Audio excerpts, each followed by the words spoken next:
Tiffin থেকে যে ব্লগটা শুরু করলাম, ডালটা সিদ্ধ করে ভালো করে পেঁয়াজ রসুন দিয়ে একটা মাখা মাখা বানালাম। তারপরে ময়দাটা চিনি তেল দিয়ে ময়ম দিয়ে ভালো করে মেখে নিয়েছে। এটা বরমশাই ভিডিওটা করেছে, আমি তখন এডিট করছিলাম, উনি আর একটা মোবাইলে এডিট করছিল।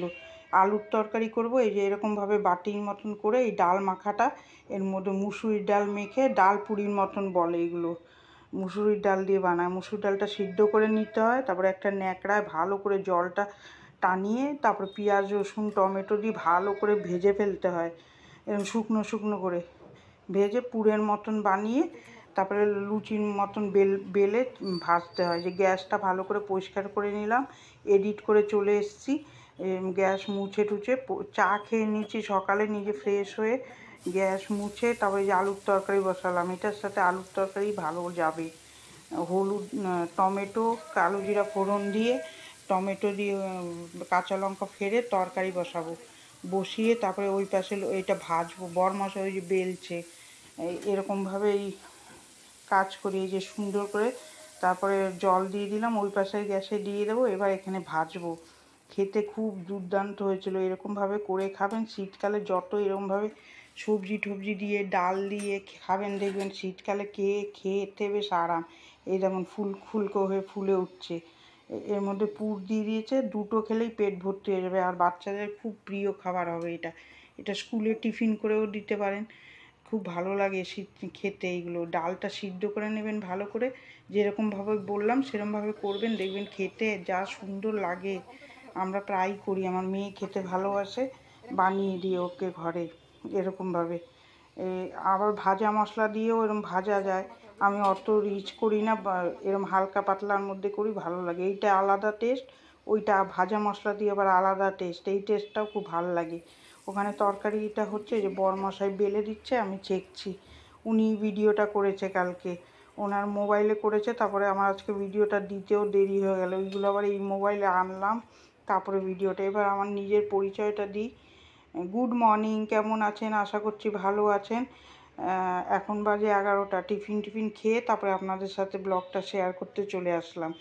আশা করছি আপনারা ভালো আছেন, আমিও ভালো আছি। এখন রান্না করব আর বাদবাকি কাজ সারবো, দেখতে থাকুন। আশা করছি ভিডিওটা ভালো লাগবে, স্কিপ করে যাবেন না, পুরো ভিডিওটা দেখবেন, তাহলে ভালো লাগবে।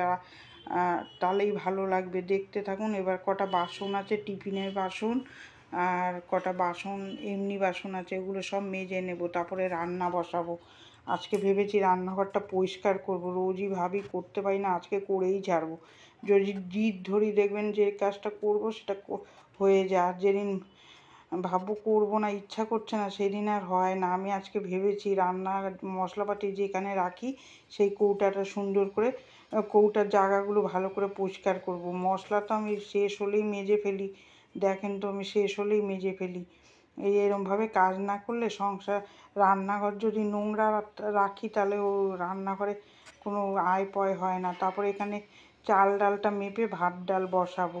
চাল বাড়ন্ত আছে, বরমশাই চাল আনতে গেছে, যা আছে এখন বসিয়ে দেবো, হতে থাক। বরমশাই গেছে, তারপরে এনে ঢালবো। এই যে অল্প কটা আছে এখন হয়ে যাবে, ওই মেপে বসিয়ে দেবো। ওইদিকে ডাল বসিয়েছি, ওইদিকে ডালের জল বসিয়েছি, এদিকে গ্যাসে জল বসিয়ে দিয়েছি। জলগুলো একটু কথা বলতে অসুবিধা হচ্ছে, একটু ম্যানেজ করে নেবেন। কথা তো সব সময় ঠিক হয় না, আর অত গুছিয়ে আমি এখনও কথা বলতে পারি না, ওই জন্যে সুন্দর করে গুছিয়ে কথা বলবো যে আপনাদের সাথে, সেটা একটু অসুবিধা হচ্ছে। আস্তে আস্তে ওটা আশা করছি ভালো হয়ে যাবে। ভিডিও করতে করতে কথা বলতে বলতে ঠিক হবে, সবই তো একবারে হয় না। এই যে সুন্দর করে ডাল চালটা মেপে নিলাম। বরমশাই কী জানি করছে ওখানে, বরমশাই না, আমার মেয়ে জল নিল, ঠান্ডা জল। আমরা আবার ফ্রিজের জল ছাড়া যতই ঠান্ডা পড়ুক আমাদের ফ্রিজের জল খেতেই হবে, এই জল খেয়ে আমার তৃষ্ণা মেটে না। এই যে চাল ডালটা ধুয়ে নেব, তারপরে এই যে চাল ডালটা ভালো করে ধোবো, দেখবেন ধুয়ে ডালটা ছেড়ে দেবো। এই যে তারপরে এই খয়রা মাছ এনেছে, এইগুলো ভালো করে ধোবো। বাজার থেকে দেখবেন উপর কেটে দেয়, পরিষ্কার করে আঁশগুলো ছাড়ায় না, আর এগুলো ভাজলে তারপরে ইয়ে হয়ে ওঠে, ওগুলো ভালো লাগে না।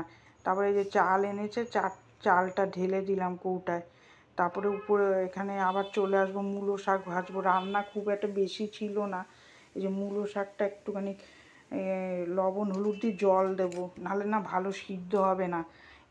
মূলো শাক খেতে কিন্তু খুব ভালো লাগে।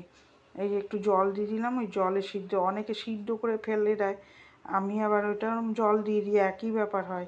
ওখানে মাছটা ভাজবো আর এখানে করবো, ওই মাছটা ভাজবো আর এখানে মূলো আর সর্ষে তরকারি করেছিলাম, ওইটা একটু রয়ে গেছে, ওইটা গরম করবো, ফেলে ফ্রিজে রেখে দিই। তারপরে চলে যাবো ওই যে মাছের মশলাটা করতে, সর্ষা পোস্ত আর একটুখানি গোটা জিরা এই দিয়ে খয়রা মাছটা বানাবো কাঁচা লঙ্কা দিয়ে। এই যে মিক্সিতে বেটে নিলাম, নাহলে তো এগুলো হাতে বাটতে হতো, আগে তো হাতেই বাটতাম, এখন তো সে নয় মিক্সি হয়েছে, আগে শিলেই বাটতাম, এখন আর পারি না। এই যে এই কড়াইয়ের মধ্যে তেল দেবো, কালো জিরা ফোড়ন দিয়ে ওই পেস্টটা ছেড়ে দিয়ে বেশি ভাজবো না, টিটকুটে হয়ে যাবে তাহলে। তারপরে লবণ হলুদ দেবো, আর কাঁচা লঙ্কাটা বেটেই দিয়েছি, খুব সুন্দর হয়েছিল। তারপরে ভেজে একটু নাড়াচাড়া করে জল দিয়ে দেবো, অল্প করে গা মাখা করে জল দেবো, বেশি দেবো না, এই গা মাখা ঝোলটাই ভালো লাগবে, খেতে খুব ভালো হয়েছিল। ওইটা তো পরে ভয়েস দিচ্ছি, ওই জন্যই বলতে পারছি, আজকে না টাইম মতন আমি ভিডিওটা ছাড়তে পারবো না, আজকে একটু দেরি হবে, তার জন্য একটু ক্ষমা করবেন। আমি টাইম মতন ভিডিওটা ছাড়তে পারছি না, টাইমটা অ্যাডজাস্ট করতে পারছি না, এই কাজের মধ্যে দিয়ে করতে হয় তো, আবার ভয়েস যখন তখন দেওয়াও যায় না, এত রাস্তার পাশে ঘর, গাড়ি যায় এত, যখন তখন দেওয়া যায় না। এই সময়টাও দেখুন গাড়ির আওয়াজ আসলেও আসতে পারে। আসুন দেখাই দুপুরে লাঞ্চ মেনু, ভাত ডাল খয়রা মাছ, এই যে এখন বলছি রান্না বান্না হয়ে গেল, এবার বাদ বাকি কাজগুলো করব, আপনাদের সাথে শেয়ার করব, সেটাই আপনাদের বললাম। এবার চলে যাব, নতুন জামা কাপড়গুলো ভিজাতে বের করে নিয়ে এসছি, শ্যাম্পু দিয়ে কাচবো, যে কোনো নতুন জামা শ্যাম্পু দিয়ে কাচবেন, দেখবেন গ্লেজ থাকে ভালো। আর ভিজিয়ে তো রাখবো না, এগুলো ভিজিয়ে ধুয়ে ফেলবো, এতে তো আর বেশি নোংরা পড়ে না। ও যতই দামি সার্ফ দিয়ে মাজেন, কাচলে দেখবেন রঙটা একটু চটে যাওয়ার ভয় থাকে। আমি সবসময় শ্যাম্পু দিয়েই নতুন জামা কাপড় ধুই। এই সুন্দর করে যে এগুলো ভিজাবো আর উঠাবো, বেশি ঢাসবো না, ওই নিচে একটু শ্যাম্পু ছিল উপরে, ওগুলো ফেলবো কেন, একবারে দিয়ে দিলাম।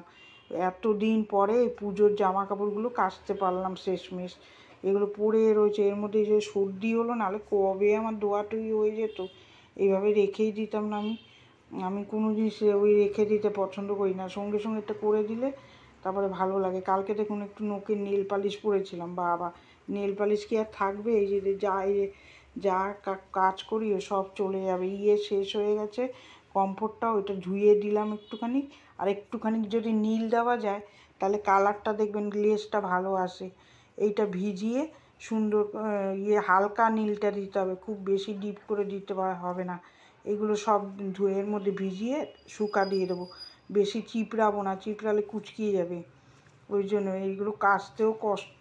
এইরকম আলগা করে না কাচলে যদি কোনো মতে কালার ওঠে, তাহলে একটা জামার সাথে একটা জামা মিশে যাবে। তারপরে চলে আসবো রান্নাঘরে, এই দেখুন সার্ফ জল দিয়ে, হালকা গরম জল দিয়ে এই টাইলস গ্যাস ট্যাস সব সুন্দর করে মুছে নেব।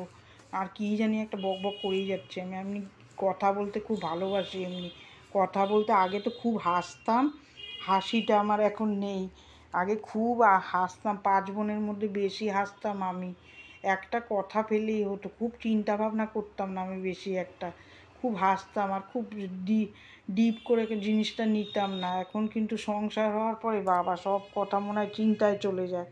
আমরা আরও বলতাম কি মাকে, এত কী চিন্তা করো, আমার আবার বিয়ের আগে খুব হাসতাম, এটাকে হাতে নেল পালিশ পরেছিলাম, দেখিয়েছিলাম মনে হয়, সেটা কেটে গেছে নাকি, নেল পালিশ কি আর থাকবে আমার হাতে, এই সার্ফ সোডা ঘাঁটতেই উঠে যাবে। এই যে মশলার এই র্যাকটা ভালো করে পরিষ্কার করছি, কীরকম হয়েছে কমেন্ট করে জানাবেন। সুন্দর করে মুছছি, হালকা গরম জল দিয়ে যে কোনো জিনিস মুছবেন, তেল কাজটা দেখবেন উঠে যাবে, ওই এমনি জলে মুছলে হয় না। আমি অনেক দিন পরে এখানে হাত দিলাম, কেন পুজো যাওয়ার পরে আমার যা শরীর খারাপ হয়ে গেছিলো বাবা, আর পরিষ্কার করতে পারিনি। ওই যে ওখানে সব মুছে পরিষ্কার করে সব জিনিস উঠিয়ে দিলাম, এবার নিচটা ব্রাশ দিয়ে ঘষবো, টাইলস তো, নাহলে পরিষ্কার হবে না ওই হালকা গরম জল দিয়ে। দেখুন কীরকম শুয়ে পড়ে মোটা হয়ে গেছি না, এখন ভালো পরিষ্কার এরকম পারি না, কষ্ট হয়। তাও করলাম একদম ঝুঁকে ঝুঁকে, শরীরটাও খারাপ লাগছিল বিকালে, প্রচণ্ড খেটেছি কালকে।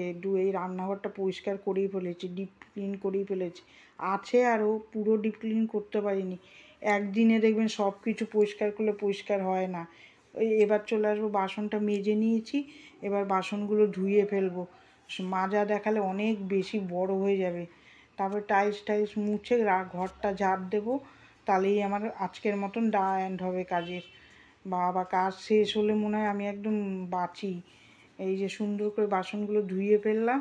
কালকে 2-2:30 বেজে গেছিলো খেতে। এই যে বরমশাই চলে আসলো খাবার দিয়ে, সব যে ক্যারেজগুলো রাখছে ওগুলো মাজতে হবে। অনেকে ধুয়ে দেয়, অনেকে ধোয় না। এই যে দুধ এনেছে বিকালে চা খাওয়ার জন্যে, চা না খেলে হবেই না আমার, বিকালে ঘুম ভাঙলেই আমার চা লাগবে। বরমশাইকে বলি দুধ ওর জন্য এনে রাখতে, বিকালে কখন দোকান খুলবে ওর আশায় আমি বুঝতে পারবো না। 4টের সময় ঘুম ভাঙলে 4টের সময়ই আমার আবার চা খেতে হবে। আমার চায়ের খুব নেশা ছিল। জামাইবাবুদের ঘরে যেতাম, আমার জামাইবাবু খুব চা খেতে ভালোবাসতো, ওর ওর সাথে সাথে আমিও বেশ ভালো নেশা ধরে করেছিলাম, চা না খেলে হবে না। এই যে আলুটা রাখি যেখানে, ওই জায়গাটা এত নোংরা হয়েছে, দেখবেন নোংরা কোথাও থাকলে যে কালকে করব সেটা না, আমি যেটা ধরবো একদম সঙ্গে সঙ্গে করব। ও আমার বরমাসে বলছে ওটা কালকেই করবো, আমি না আজকেই করব, যেটা ধরবো তো ধরবই, যতই শরীর খারাপ লাগুক। তারপরে যে ন্যাতা দিয়ে সুন্দর করে মুছে দিলাম। ঘর দুয়ার দেখবেন পরিষ্কার থাকলে ভালো লাগে, ওই নোংরা আমি থাকতে পারি না। ওই রোজেরটা যেটুকু পারি, এই দুদিন তো শুয়েছিলাম তার জন্য আরও এত নোংরা হয়ে গেছে, নাহলে আমি ঘর এত নোংরা রাখি না। মেয়েটা ওই বড়ো ঘর দুটো পরিষ্কার করে, আমি এই ছোটো ঘর রান্নাঘরটা পরিষ্কার করি। আপনাদের সাথে রান্নাঘরটাই বেশি শেয়ার করি। ভিডিওটা কার কার ভালো লাগছে একটা লাইক দেবেন, আর যারা সাবস্ক্রাইব করেছেন তাদের জন্য অসংখ্য ধন্যবাদ। আর যারা এখনও করেননি প্লিজ আপনারা সাবস্ক্রাইব করে আমার পাশে থাকুন, কমেন্ট করুন, তাহলে আমার ভিডিওটা করতেও মোটিভেট হবে, আর না হলে করতে ইচ্ছা করে না। এই যে সুন্দর করে ঝাড় দিয়ে ময়লাটা উঠিয়ে নেব, তারপরে এই যে আবার জামা কাপড় ভিজিয়েছি দেখুন, ওই ঘরে পরার জামাগুলো আমার আবার যেদিন কাজ ধরবো পুরোটা করেই ছাড়বো। তাই আমার বরমশাই এবার রেগে যায়, ঠান্ডার থেকে উঠেছি এত জল ঘাটছি, আবার ঠান্ডা লাগবে। বিকালে দেখি আবার মাথাটা একটু ভারও লাগছে, ভয়ও লাগছে, বাবা যা কাশি হয়েছিল আমার। এই যে আবার আজকে এক গাদা কেচে নিয়েছি। এই যে সুন্দর করে এবার ধুয়ে নেব। বরমশাইকে ডাকছি মেলে দেওয়ার জন্য, মেলতে গেলে আমার অনেক দেরি হয়ে যাবে। সব তো ঘেটে বসছি, এখন তো সব গুছাতে হবে আবার। এই যে অনেকবার আমার ধুতে হয়, দেখবেন কাঁচা যেরম তেরম ধুলে যত সুন্দর করে ধোয়া যাবে জামা কাপড় তত সুন্দর পরিষ্কার হবে। আর এখন আমি মোটা হয়ে গেছি তো, কাচতে কুচতে খুব কষ্ট হয় এইটুকুনি রান্নাঘরে বলছি, সরি, বাথরুমে আমি পারি না, যে আমার বরমশাইগুলো নিয়ে গিয়ে মেলবে। যে তারপরে ঘরটা মুছে ফেলবো, তাহলে এই রান্নাঘরটা মুছে ফেলবো, তাহলেই আমার আজকের মতন কাজটা শেষ হবে। মুছে এই যে দেখুন রান্নাঘরটা এত সুন্দর করে পরিষ্কার করে দিলাম। এই ধরলে 5 মিনিটও লাগে না আমার, কাজের মধ্যে থাকলে আবার ভালোও লাগে যে বরমশাই মেলছে, এইটাই আপনাদের দেখিয়ে দিলাম। ওই যে নতুন জামা কাপড়গুলো মেলেছি। ভিডিওটা এখানেই শেষ করে দিলাম। ভিডিওটা কার কার ভালো লাগছে একটা লাইক দেবেন, সাবস্ক্রাইব করবেন, আমার পাশে থাকবেন, ভালো লাগলে শেয়ার করে দেবেন। ভালো থাকবেন, সুস্থ থাকবেন। আগামীকাল একটা ভিডিও নিয়ে আপনাদের সামনে আসব। টাটা। নতুন সকাল নতুন ভিডিও নিয়ে দেখা হবে। টাটা।